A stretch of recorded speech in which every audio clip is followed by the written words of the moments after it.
First ever factory outlet Mukunda jewellery KPHB Kothapet Khammam Somajiguda Hanamkonda. నమస్తే రమగారు. నమస్తే జయ. రమగారు, శత్రుపీడలు ఉన్నాయి, మనకేదో నెగిటివ్ ఎనర్జీ అనిపిస్తుంది. కొంతమంది వచ్చి వెళ్తే అట్లా అనిపిస్తూ ఉంటుంది, కొన్ని ప్లేసెస్కి వెళ్తే అలా అనిపిస్తుంది. మనం బయటికి వెళ్ళి వచ్చినప్పుడు ఎందుకు ఒకలాంటి అనీజీనెస్ తెలుస్తూ ఉంటుంది. ఇవి తొలగిపోవాలంటే శాస్త్రం ఏమన్నా చెప్పిందా? మనకు అసలు సిమ్టమ్స్ ఏమన్నా తెలుస్తాయా? దిష్టి తగిలిందని, దిష్టి తగిలింది, ఇంట్లో ఏదో ఒక ఏమన్నాలంటే నకారాత్మక శక్తి అంటారు, నెగిటివ్ ఎనర్జీ అవును ఉందా అని మనం ఫీల్ అవుతాం జయ. ఎక్కడికైనా వెళ్ళాం ఓ ఫంక్షన్కి, తలకాయ నొప్పి వచ్చేస్తుంది. ఏమిటో శుభ్రంగా తింటాం, అదంతా ఏసీ హాలే, ఎందుకు తలనొప్పి వస్తుందో అర్థం కాదు. ఇదొకటి. అక్కడి నుంచి ఇంట్లో ఏమిటో నస, ఆ ప్లగ్ విరిగింది, అది బాగు చేయించాం. మిక్సీ చెడింది, ఇది బాగు చేయించాం.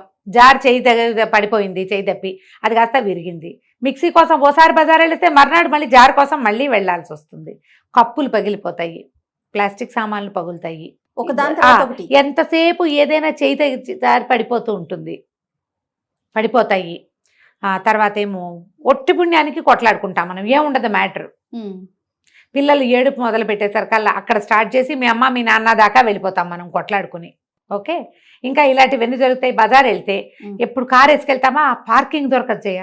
ఇంతమంది కార్లు పట్టి మన కారు ఒకటి పట్టలేదు నిజంగా. ఏదో షాపింగ్ చేసి బోల్డెన్ బట్టలు కొనుక్కొస్తామా, ఒకదానికి అదేదో బాగుండదు, ఒకటి ఇది బాగుండదు, దానికి మ్యాచింగ్ జాకెట్ ఉందనుకుంటాం, ఉండదు.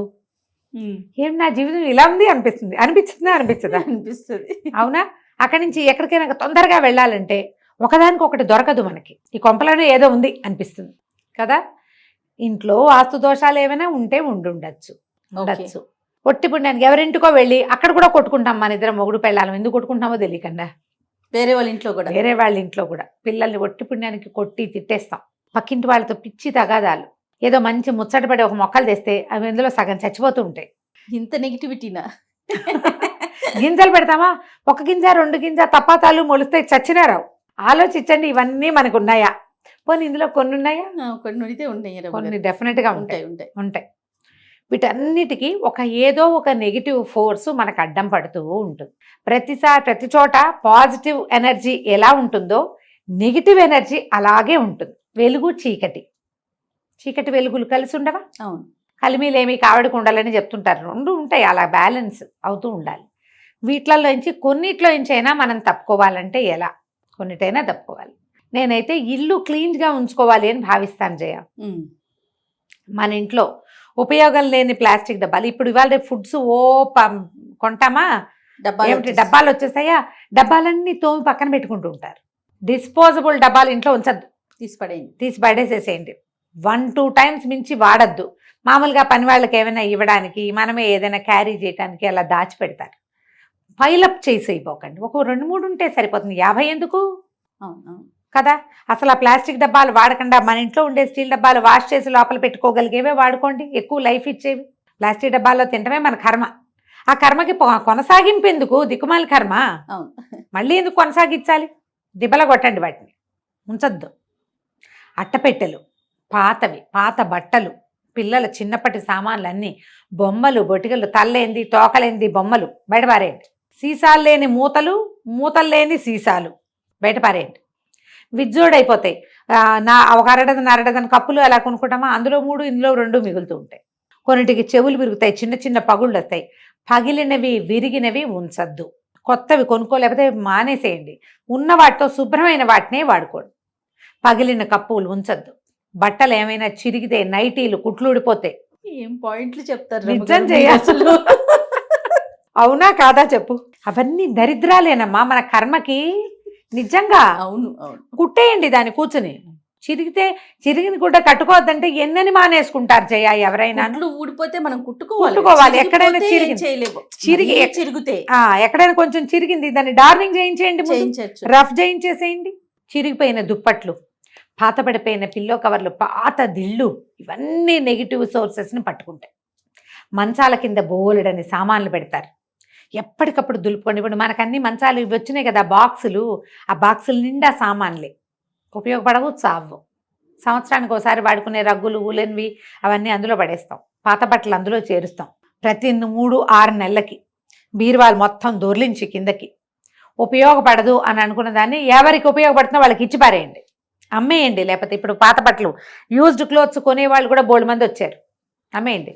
పాత మిక్సీలు, పాత జార్లు.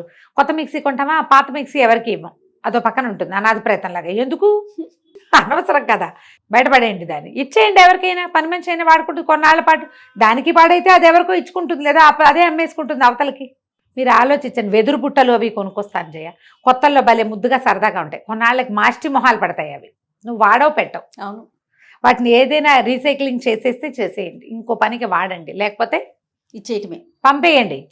ఇచ్చేయద్దు, పారేయమంటున్నాను, అనకుండా ఇలా చెప్తాను అంతే. ఓ అంతేనా. ఇక నువ్వు ఏదైనా సరే, ఇయర్ రింగ్స్, సైడ్ పిన్స్, ఈ మెల్లో పెట్టుకునేవి, పూసలు, పిల్లలవి వస్తువులు తయారు చేసేవి ఏమిటో అవి. మా ఇంట్లో అయితే జయ, మా వాడి క్విల్లింగ్ సామాన్లు, సిల్క్ థ్రెడ్ సామాన్లు, ఇంకేం నిట్టింగ్ సామాన్లు. అందులో కార్తీక్ బాగా చేస్తాడు కదా. చేసేవాడు వాడు, తాడు కాదు ఇప్పుడు వాడు, ఎప్పటి సంగతో.